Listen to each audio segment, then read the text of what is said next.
నమస్కారం. ఈరోజు అనంత పద్మనాభ స్వామి వ్రతం గురించి తెలుసుకుందాం.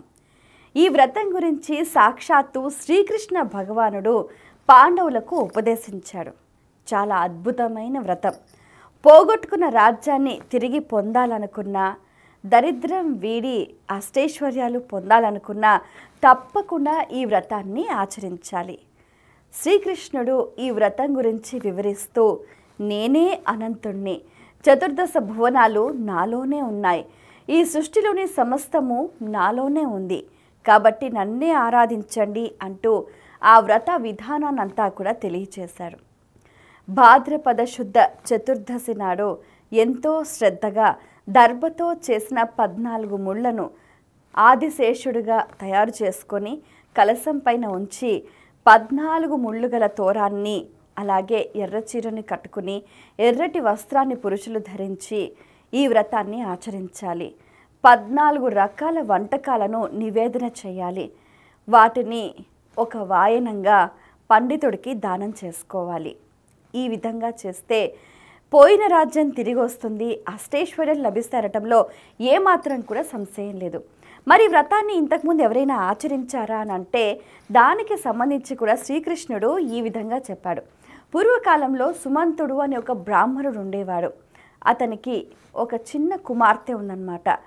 అయితే కాలక్రమేణా అమ్మాయి పెరిగే కొద్దీ చిన్నతనంలోనే ఆమె తల్లి చనిపోతుంది.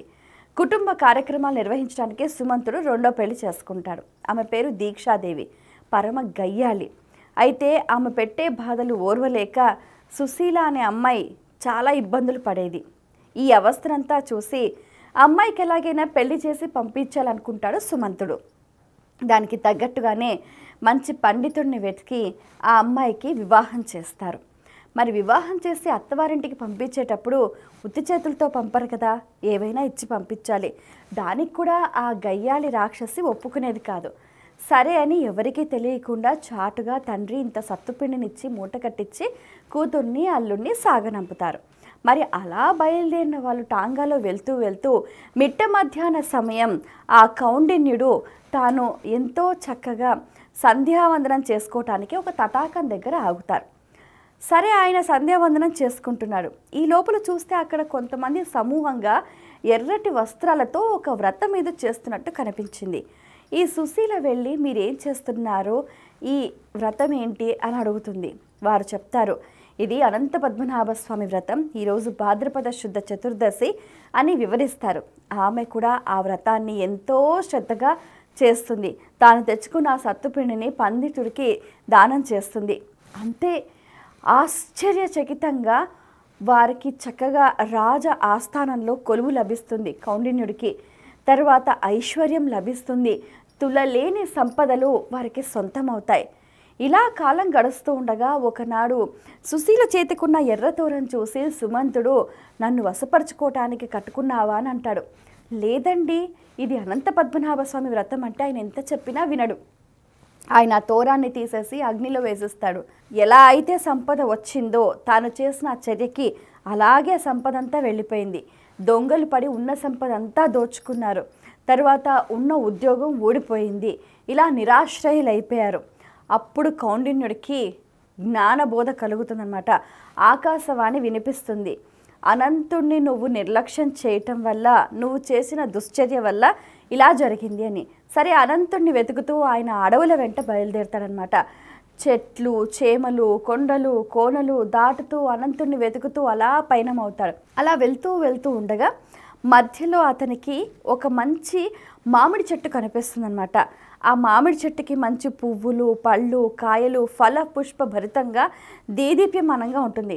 కానీ ఆ చెట్టు పైన ఒక్క కాకి కానీ పిట్ట కానీ వాలదు. సరే, ఆ చెట్టును అడుగుతాడు, నువ్వేమన్నా అనంతుణ్ణి చూసావా అని. లేదు అని చెప్తుంది. సరే, కొంచెం దూరం వెళ్ళగానే పచ్చిక బయలు ఉండగా అక్కడ ఒక గాడిద కనిపిస్తుంది. నువ్వేవైనా అనంతుణ్ణి చూసావా అంటే లేదు అని చెప్తుంది. మదించిన ఏనుగు అక్కడ కనిపిస్తుంది. నువ్వేమైనా అనంతుణ్ణి చూసావా అంటే లేదు అని చెప్తారు. తర్వాత 2 కొలనులు అలా పారుతూ ఉంటాయి. ఆ కొలలు నన్ను అడుగుతాడనమాట, ఏమైనా అనంతుణ్ణి చూసావా అని. మాకు తెలియదు అని చెప్తాయి. అంటే ప్రకృతితోటి కూడా సంభాషించే శక్తి కౌండిన్యుడికి ఉందన్నమాట. సో అలా అలా ఎన్ని చెట్లను అడిగినా ఎన్ని పుట్టలను అడిగినా ఎవ్వరూ ఏ సమాధానం ఎక్కడి నుంచి అతనికి రాదు. తిరిగి తిరిగి వెతికి సొమ్మసిలి కింద పడిపోతాడు. అప్పుడు అనంతుడికి దయ కలుగుతుంది. వృద్ధ బ్రాహ్మణ వేష రూపంలో వచ్చి అనంతుడిని లేవతీసి మంచినీళ్ళు ఇచ్చి దానికి అనంతుడిని చూపిస్తానంటూ ఒక గుహలోకి తీసుకెళ్తాడు. దేదీప్యమానంగా అతను ఎంతో చక్కగా చతుర్భుజుడుగా మంగళ స్వరూపంతో విశ్వరూప సందర్శనం కౌండిన్యుడికి కలిగిస్తాడు. ఆ రూప సౌందర్యాన్ని చూసి తన్మయుడే తాను చేసిన చర్యకు పశ్చాత్తాపడి క్షమించమని వేడుకుంటాడు. తరించే మార్గం చూపించమని ఆరాధిస్తాడు. సో అప్పటి నుంచి కూడా 14 సంవత్సరాలు ఆయన క్రమం తప్పకుండా అనంత పద్మనాభ స్వామి వ్రతం చేస్తారు. ఆ ఫలితంగా కూడా అతను ఆకాశంలో ఉన్న నక్షత్రాల్లో ఒక నక్షత్రంగా కూడా ఒక చెరిగిపోని సుస్థిరమైన స్థానాన్ని సంపాదించుకున్నాడు. ఈ కథనంతా కూడా సాక్షాత్తు శ్రీకృష్ణ భగవానుడు పాండవుల సమేతంగా ద్రౌపదీదేవికి కూడా తెలియచేస్తారు. వారు కూడా అరణ్యవాసంలో ఉన్నప్పుడు కూడా 14 సంవత్సరాలు ఈ అనంత చతుర్దశి నాడు అనంత పద్మనాభ స్వామి వ్రతం ఆచరించగా పోయిన రాజ్యాన్ని తిరిగి సంపాదించుకుంటారు. అందుకనే ఎవరైనా కూడా జీవితంలో ఏదైనా పోగొట్టుకుంటే దాన్ని తిరిగి మళ్ళీ పొందటానికి ఈ వ్రతం తప్పకుండా ఆచరించాలి. For more videos like this, subscribe Big TV channel.